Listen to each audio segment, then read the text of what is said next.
Thank you for tuning in to the Golden State Media Concepts Book Review Podcast. I'm your host, Sarah, and this is the second part of a two-part interview with author Camille Griep, author of Letters to Zell and New Charity Blues.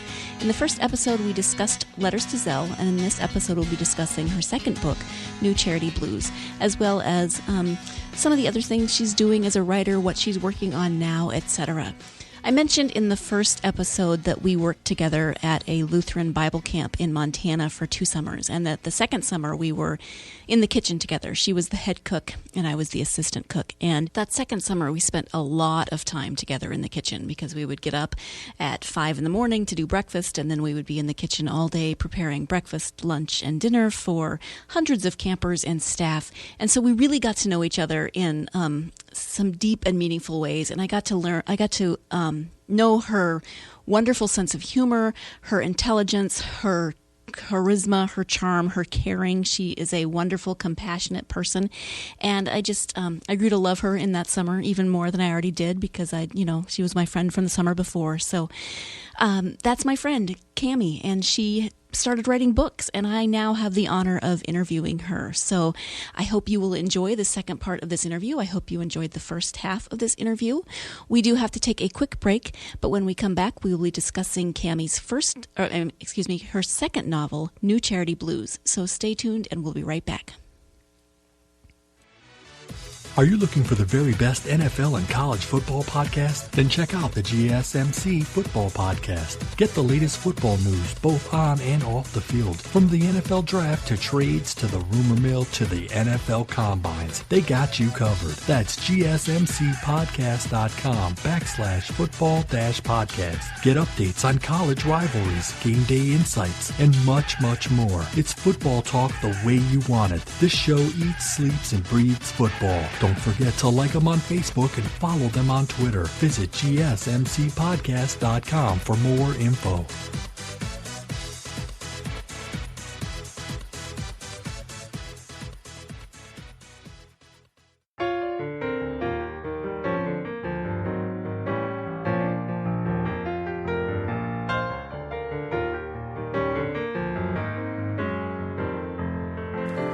Welcome back to the Golden State Media Concepts Book Review Podcast.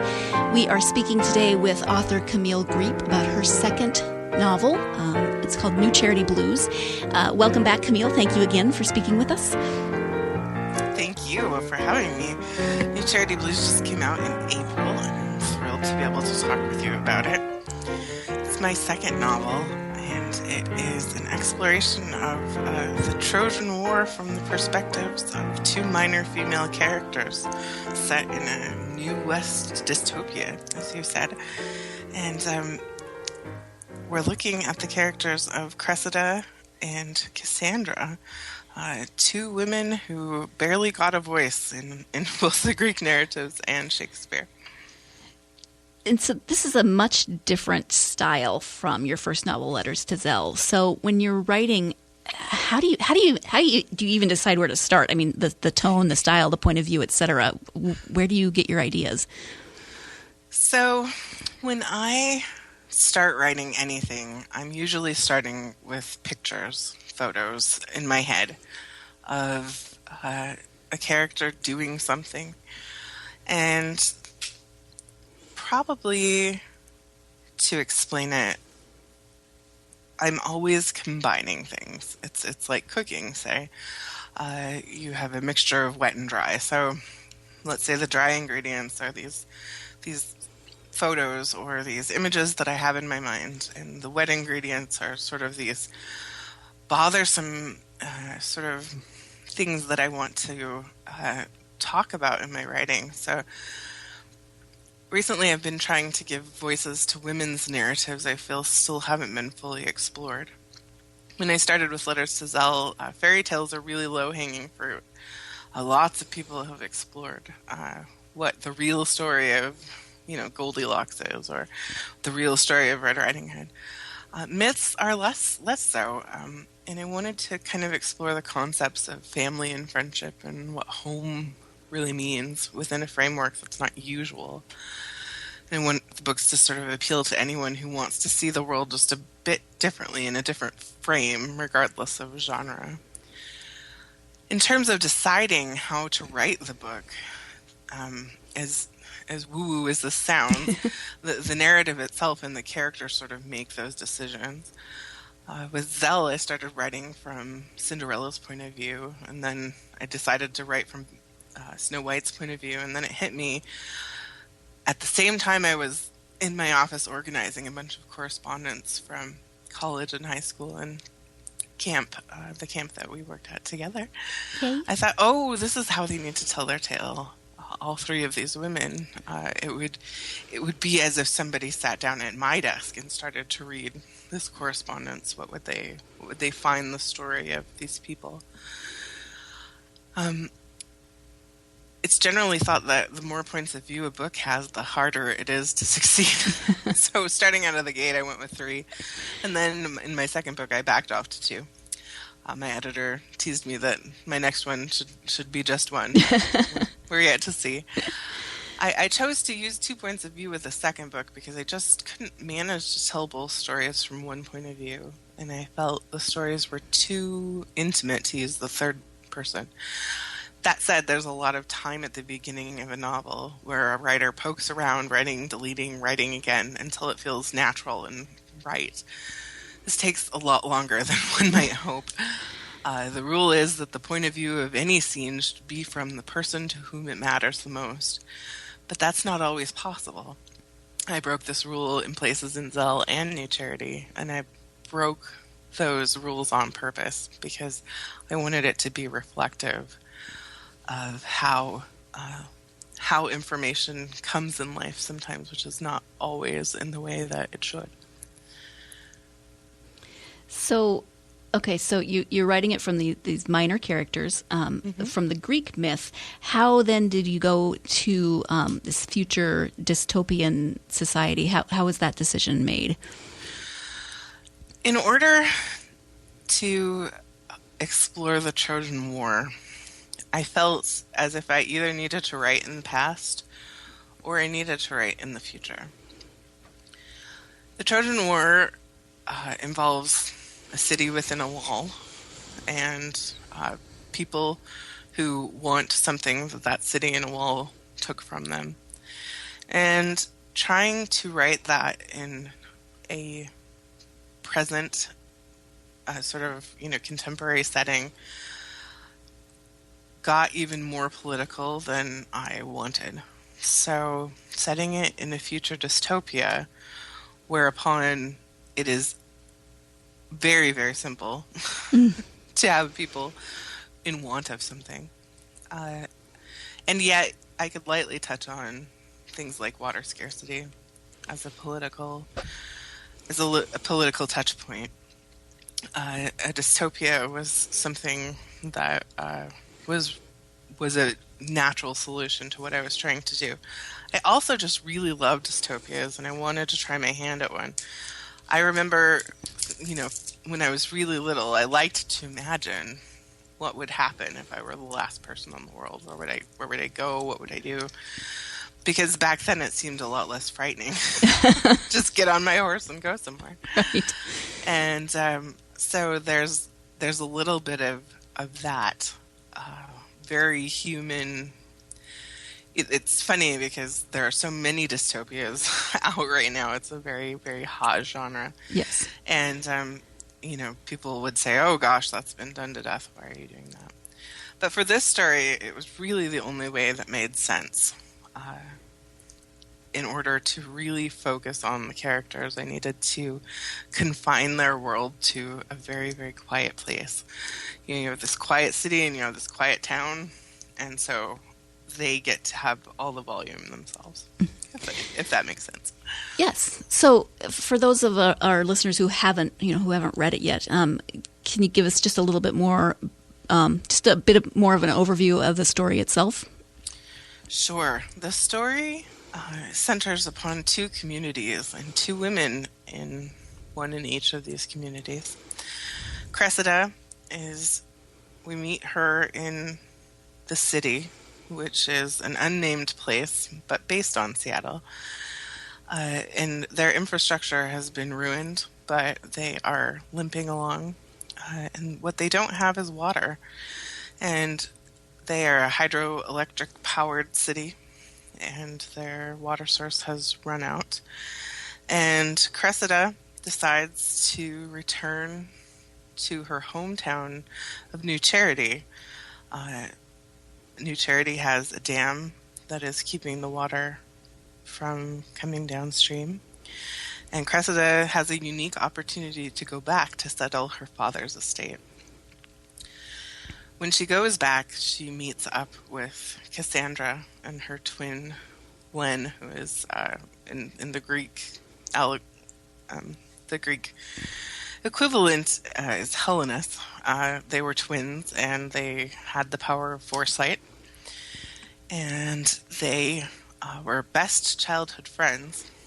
And Casandra is coming of age in a small place, and her story is one of coming out of innocence at probably an age beyond what she should be.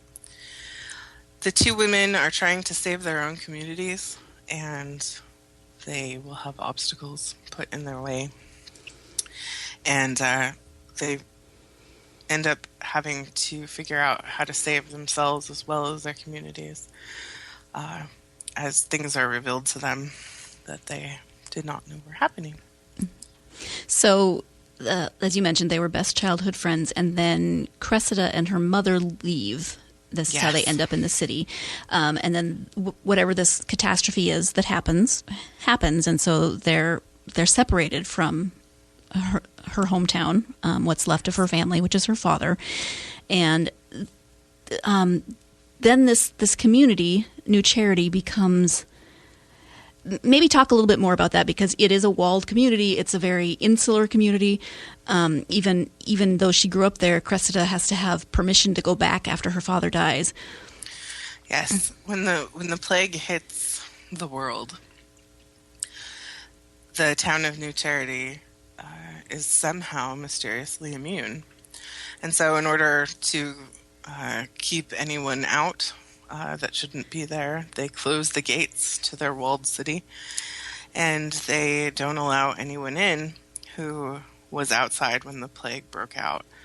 Now, Cressyda gets special permission because her father had a ranch and was a respected businessman in town, and the governor of New Charity and the bishop of New Charity feel that it is diplomatically appropriate to let her in, although they have reservations about doing so.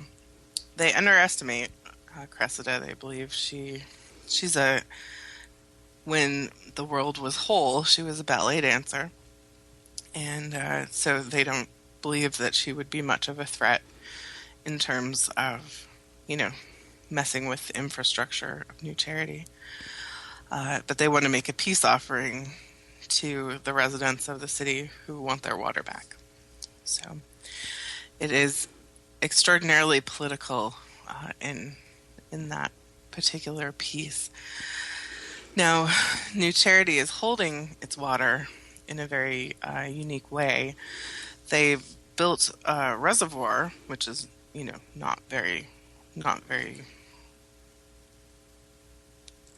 inventive, but the bishop is guarding the reservoir with magic. And this isn't his own magic. It's small pieces of magic from every citizen in New Charity. So New Charity, the New Charitans are the last bastion of simple, small earth sort of magic. So somebody might be able to work wind into music, or water into fish, or earth into some sort of farming implementation. It's very small magic, but all combined. He takes it as a sacrifice, and the community agrees to use their magic to protect the water, and so it is all combined into a force that will, if liberated, will destroy the entire town. So the town is both saved and kept hostage by this magic that they've given up. And they do that in service of the spirit of the earth that they believe in. Mm-hmm. And the spirit, I do want to talk more about the religious overtones and some more about the magic. We do have to take a quick break. When we come back, we'll talk more about what you mentioned with the spirit and the magic. So stay tuned, and we will be right back. Tired of searching the vast jungle of podcasts? Now listen close and hear this out. There's a podcast network that covers just about everything that you've been searching. Hey! The Golden State Media Concepts Podcast Network is here. Nothing less than a podcast bliss with endless hours of podcast coverage. From news, sports, music, fashion, cooking, entertainment, fantasy, football, and so much more. So stop lurking around and go straight out to the Golden State Media Concepts Podcast Network. Guaranteed to fill that podcast itch. Whatever it may be. Visit us at www.gsmcpodcast.com. Follow us on Facebook and Twitter, and download us on iTunes, SoundCloud, and Google Play.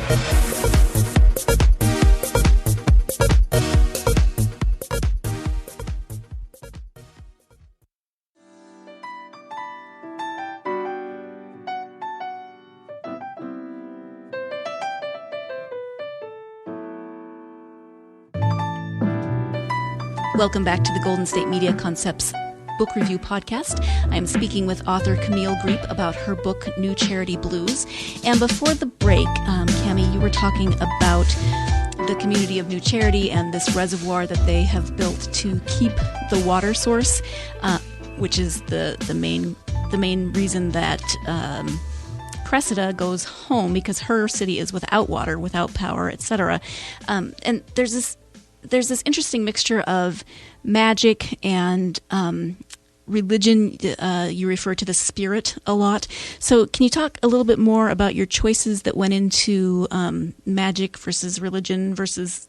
I mean, it all kind of twines together, the magic, the religion, the politics. It's very true. It's funny, my editor told me that she'd never seen a fantasy with as little magic as Charity has.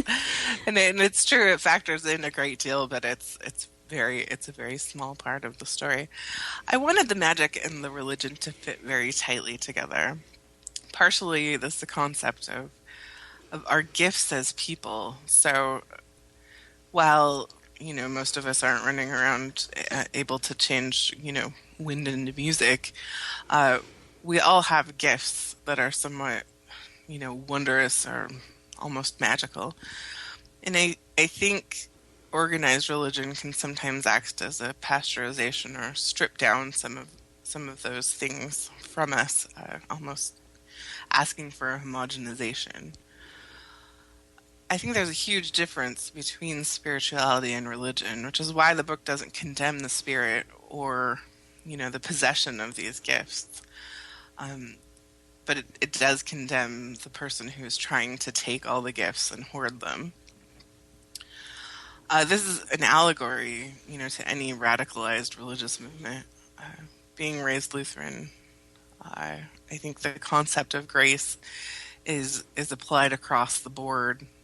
And, as my childhood sort of experience, I don't ascribe to one religion anymore, but I still feel deeply spiritual. And I wanted these women to be able to explore that journey, that sort of waxing and waning, in their own lives. Mm-hmm. Cressyda was raised in religion and comes back to, when she left, her uncle Pius was this joyful man who was a deacon in the church and did wonderful things with music. And when she comes back, music isn't allowed. So she comes back to something that she can't recognize. Meanwhile, Casandra, as an acolyte in the church, or the sanctuary as we call it, she has been there the whole time, and the changes have been gradual and subtle. And even though as an adult she's starting to realize that what she and her brother do for the church is more pageantry than actual, and service to a community, she has a lot of trouble recognizing what has happened. The deacon doesn't want to acknowledge it, even though he sees it. Mm-hmm. So I think I'm not trying to, castigate or judge any religion, but I think it can be an allegory for any sort of groupthink.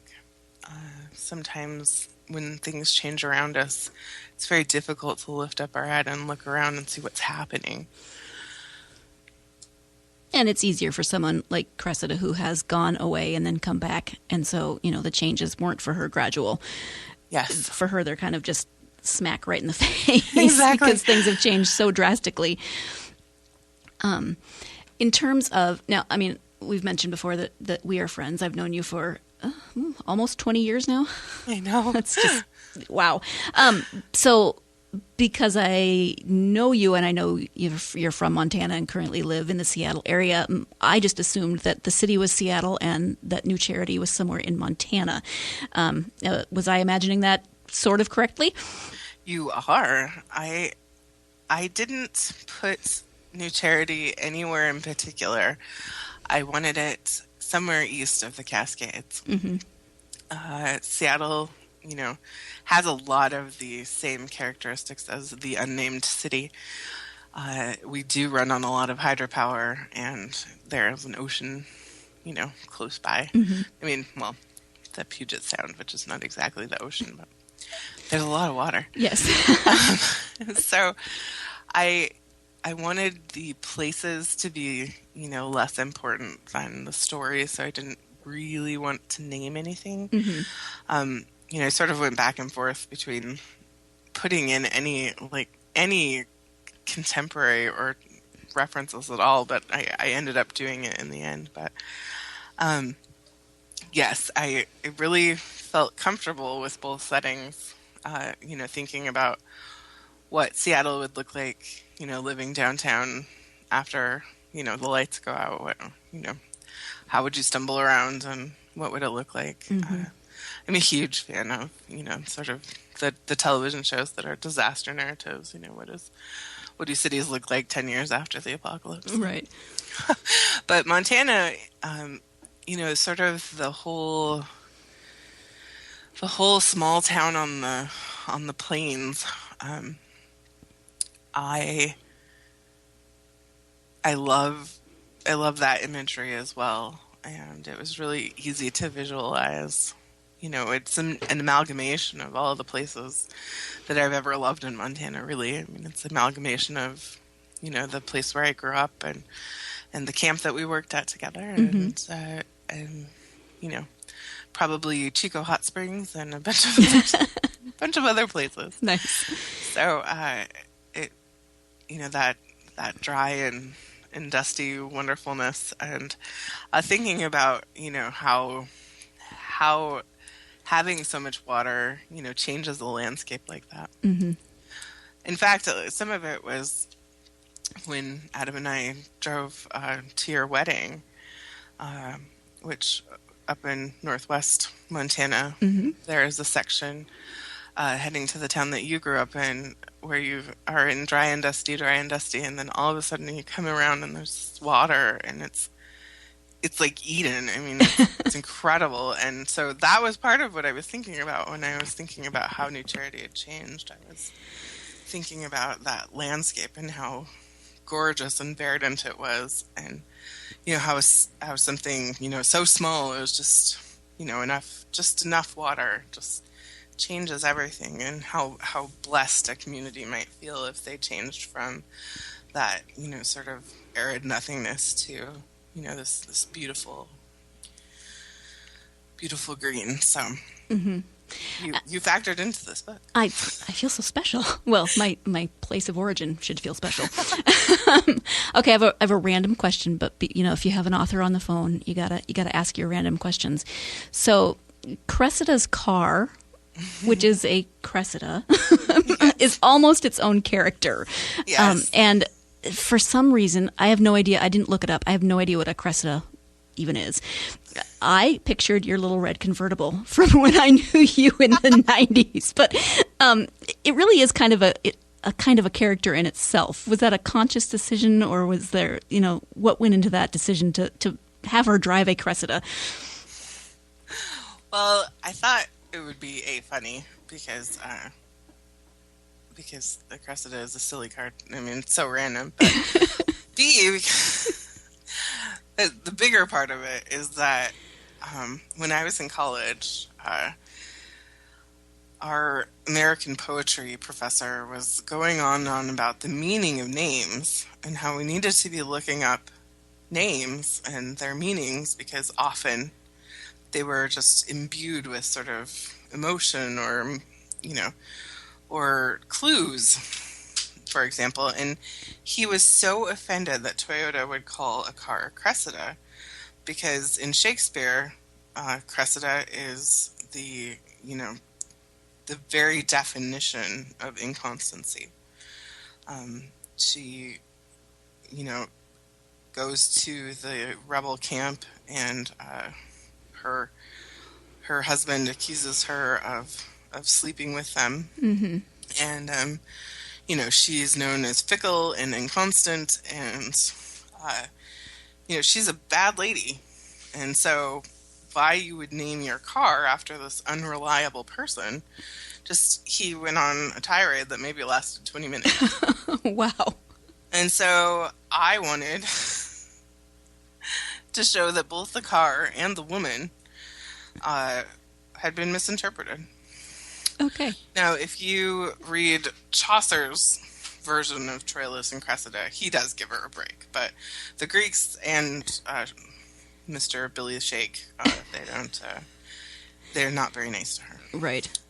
Okay. So I wanted to be nice to her because I felt like she did the best she could in a really terrible situation. Right. Well, and I think you did a really good job of exploring, the deeper meaning or the deeper reasons behind both of the main characters' actions and why they would make the choices that they did. I thought that was very well done. We do actually have to take another quick break. When we come back, we'll be speaking more with Camille Griep about New Charity Blues and what she's working on next. So stay tuned, and we'll be right back. Want to find out what movies to go see? Then check out the GSMC Movie Podcast. It's your ticket to the latest movies, whether it's a new blockbuster event, romantic, comedy, or action flick. This show has got it all covered. They talk some what to go see now. Don't bother. What's hot on Netflix and everything in between. That's gsmcpodcast.com/movie-podcast. When it's all about the movies, it has to be this new show. Don't forget to like them on Facebook and follow them on Twitter. Visit gsmcpodcast.com for more info.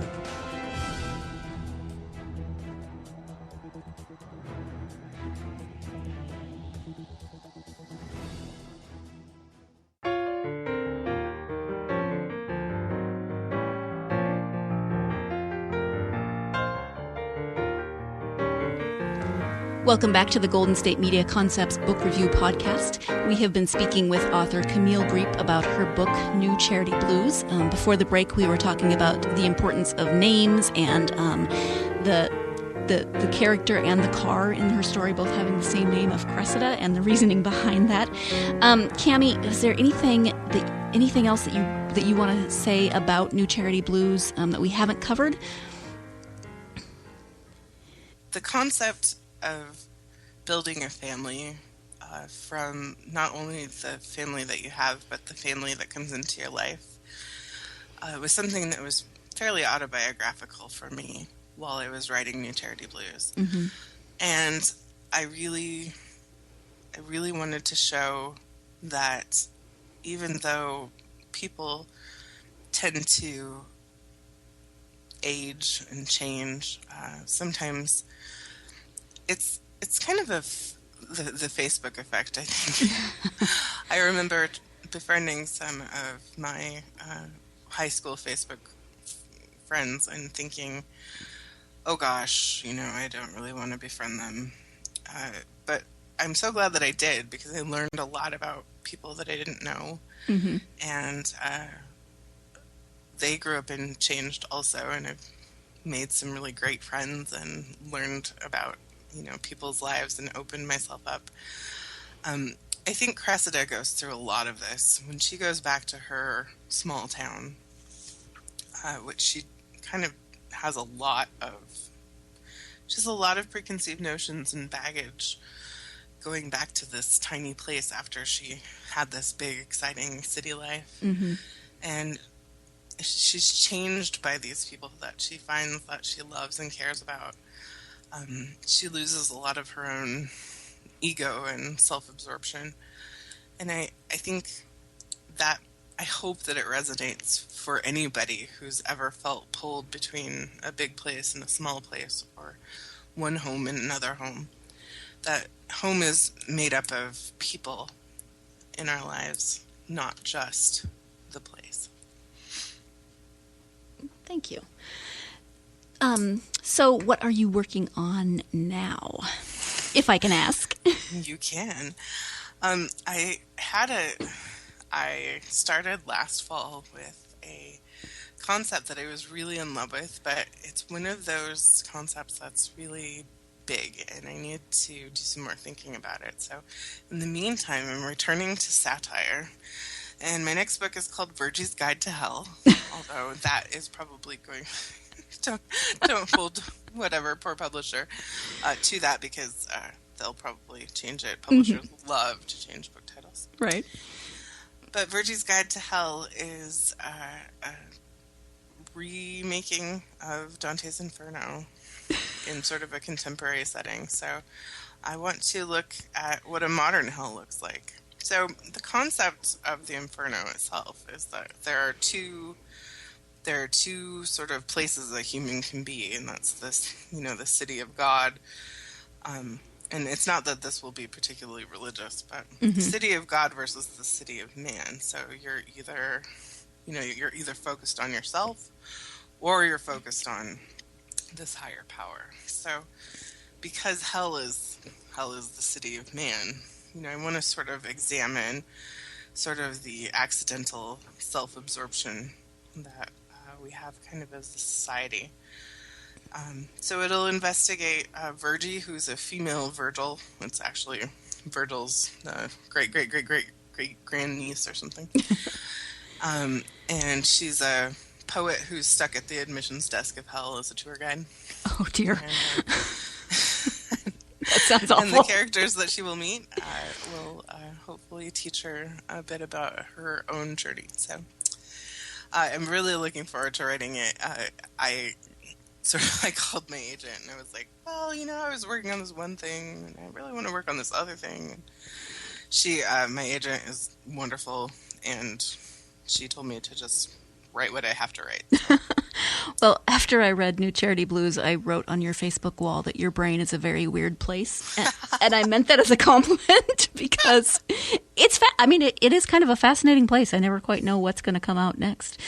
So it would be fun to be to work with you and be like, okay, which direction are we going in next? Do you have a time frame? I know it's probably not set in stone at this point, but do you have a time frame for when this third book might come out? I don't. It's not currently, so you can, if you have sold a book, then you are on a very, very tight time frame. But since I haven't shopped this one yet, I am currently on my own time frame. But I'm hoping to be finished with it, in, let's say, 6 months. So after that, hopefully we'd have a better time frame. So it's usually about, once you sell a book, it's usually about 9 months to a year before it comes out. So So in another 18 months to 2 years, we can have another Skype date, and you can come back and talk to us about touring hell. Exactly. Excellent. We have a few minutes left, and I actually wanted to ask you about the project that you mentioned before we started the interview, your San Quentin project. Do you want to talk a little bit more about that? Sure. Back at the last Go review, about a year and a half ago, our editor sent a piece to us, and he said, this piece is really fantastic, but it needs some work. By the way, the submitter is in prison. And so I said, okay, I'll take it. And I had such a wonderful time working with the writer that I told him if he had any questions or, wanted to talk about writing or, submitting or how the process worked, that I would happy to talk to him about it. A lot of times when you do an editing process with a writer, sometimes you'll have some hurt feelings or some ego. People tend to think that they know what they know and they don't really want to change things. But this gentleman was very receptive, and it was a lot of fun to work with him. And he is honestly one of the most talented writers that I know. His name is Emile de Weaver, and he is in San Quentin right now, and he has a lot of pieces published. He's currently working for me at Easy Street as a columnist. He has a column called Good Behavior, where he writes about being a writer in prison and related subjects. He is starting a project called Prison Renaissance, which I've been putting some time into of late, and you can check it out at prisonrenaissance.org. They are currently working to match incarcerated artists with free artists for the purposes of mentorship and collaboration.